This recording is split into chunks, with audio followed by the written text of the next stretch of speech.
Welcome to VTV Andhra Pradesh. Anakapalli జిల్లా Narsipatnam. September 16 అంతర్జాతీయ ozone పరిరక్షణ దినోత్సవం సందర్భంగా గ్రీన్ క్లబ్ ఆధ్వర్యంలో ఏర్పాటు చేసిన అవగాహన ర్యాలీ గౌరవ ఆర్డీఓ జయరాం, గ్రీన్ క్లబ్ వ్యవస్థాపక అధ్యక్షులు శ్రీ డి గోపీనాథ్ ఆధ్వర్యంలో ప్రారంభించడం జరిగింది. ఈ ఓజోన్ యొక్క ఆవశ్యకతను తెలియజేసి దాని పరిరక్షణకు అందరూ పాటుపడాలని ఉపాధ్యాయులు మీ యొక్క తరగతుల్లో ఓజోన్ యొక్క ఆవశ్యకత, దాని యొక్క పరిరక్షణ విధానాన్ని అవగాహన కల్పించేలా విద్యార్థులకు ఉద్బోధ చేయాలని ఆకాంక్షించారు.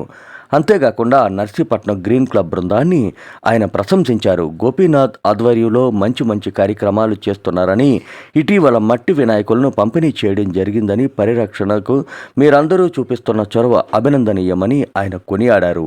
అంతేకాకుండా ఓజోన్ పరిరక్షణ అంశంపై నిర్వహించిన వ్యాసరచన పోటీలో గెలుపొందిన విద్యార్థులకు బహుమతులు కూడా అందజేయడం జరిగిందన్నారు. All the best. Thank you. శుభ్రంగా ఊపిరి పీల్చుకో, ఓజోన్ పొరను రక్షించుకో, ఓజోన్ పొరను రక్షించుకో, శుభ్రంగా ఊపిరి పీల్చుకో, ఓజోన్ పొరను రక్షించుకో.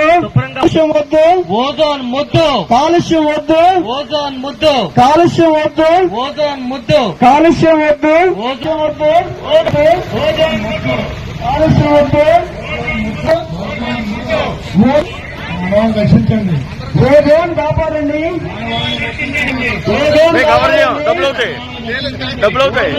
పర్యావరణాన్ని రక్షించండి, ప్రకృతిని ప్రేమించండి,